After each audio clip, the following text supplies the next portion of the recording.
bring in former House Speaker Newt Gingrich, a Fox News contributor and author of the book, Treason. Speaker Gingrich, good to see you. It's good to be with you again. All right, so here we are, final stretch. What's your advice for Donald Trump in these last 11 days? Well, I think he has to do two things. He has to stay positive on things like his contract with the American voter, which I think is actually very good, and you can see it at his website. He has to continue talking to the African-American community with his New Deal for African Americans, which is the most aggressive involvement by a Republican presidential candidate in my lifetime in trying to help solve problems in the inner city and elsewhere. And then second, he's got to make sure people are aware of what we're seeing with WikiLeaks, with Bob Woodward, for example, the Washington Post investigative editor, saying on Chris Wallace last Sunday, this is clearly corruption. The more we learn from these emails, the more clear it is how truly corrupt Bill and Hillary Clinton are, and the kind of corruption they would take into the White House, and the degree to which they have corrupted the Justice Department. I mean, you couldn't write this in a novel. It's that bad. You mean, Loretta Lynch meeting Bill Clinton on the plane. You mean John Podesta going to dinner with Department of Justice officials right around the investigation. You mean Jim Comey getting right up to the door in terms of carelessness and all the stuff that she did, but then saying, I don't recommend charges? Is that what you're talking about? And I mean Hillary doing a fundraiser to help raise $800,000 for the wife of the FBI person who's in charge of her investigation. And I mean the FBI reaching agreements with potential witnesses that I've never heard of, where they agreed to destroy their computers. I mean, give me a break. This is... We've never, ever, to the best of my knowledge, had the FBI this corrupted and this dishonest at the very top. And I think it's a real problem, because if you can't trust the police to do the investigation, then who's going to do the investigating? Yeah. And how bad is the corruption going to get? Speaker Gingrich, the drain the swamp messaging that Trump has been developing seems to have a lot of resonance, and particularly with this whole Clinton Inc. releases from WikiLeaks. And yet he seems to keep drifting over into rigged elections and kind of like mixing the message. Do you think, as we're running into the final days of the campaign, do you think they have the messaging down? Do you think they have the infrastructure to get the message out? Well, they have the infrastructure. I mean, they have the largest social network I've ever seen. And they're certainly getting a lot of messaging out, and they draw enormous crowds.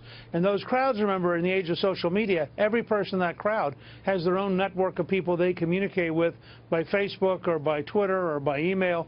So you have or by Instagram. You have a lot of things going on. When Trump gets 20,000 people, they're probably reaching another 500,000 or more. But I do think he needs to stay focused. He has two messages: positive, contract with the American voter, a New Deal for African Americans; negative, just look at the WikiLeaks, look at all the evidence. Do you really want to put the most corrupt couple in American history back in the White House? I think that's the core of his message. So I've been hearing from voters, Speaker Gingrich, that the WikiLeaks thing is getting confusing. There's so much information in there. There's so many different accusations. A lot of people are saying we shouldn't even be talking about Bill Clinton. He was the president before. We should be talking about Hillary Clinton now. How do you simplify this so that people understand what's really going on in the most important headline for folks to take away from this? Well, the most important summary headline is simple. They are unendingly corrupt. They clearly sold the public office of Secretary of State for power and money.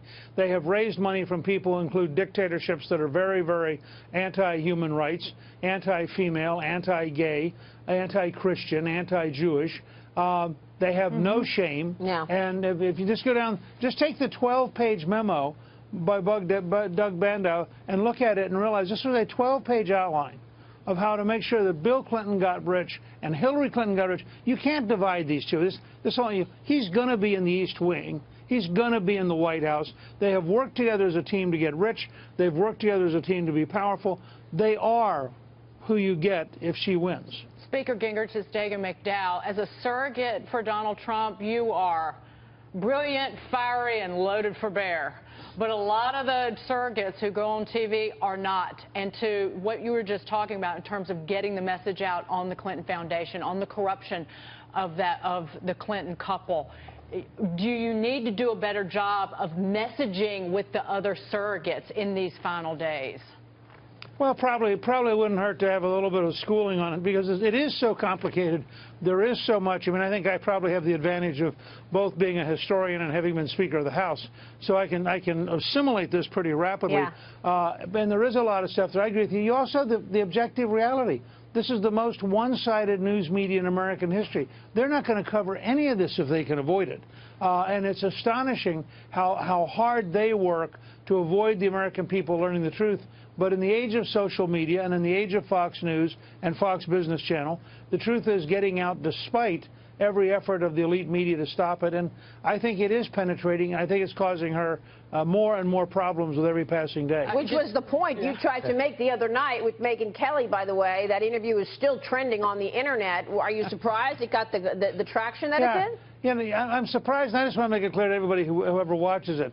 I dealt with her exactly the way I dealt with John King from CNN back in 2012. It had nothing to do with who she was. It had to do with the topic, which is the bias of the news media and the unending bias of the news media. So anybody who's curious, just look at the John King interview and look at that interview. They're exactly the same issue. Well, you got the media. Which is media bias. You got the media, but then you also have the GOP. I mean, can we talk about Speaker Paul Ryan for a second? I mean, we're 11 days in. Is he ever going to say anything nice about the GOP nominee? Well, I presume he's going to pick up on Governor Haley yesterday, who said the truth is she can't possibly vote for Hillary Clinton, and she's going to vote for Donald Trump. And the fact is that Paul's never backed off of voting for Trump. He just didn't want his members to get all absorbed trying to defend Trump. I don't think that's irrational on his part. I mean, if you have a member in a very marginal race, the last thing you want them to do is go in there and every time Trump says something, be pinned by the local news media or their opponent trying to defend him. I think members who are running for re-election should focus on how bad Hillary is, keep their opponent on defense, answer their opponent, for example, are you really for a Western Hemisphere with no borders so 600 million people can come to the U.S.?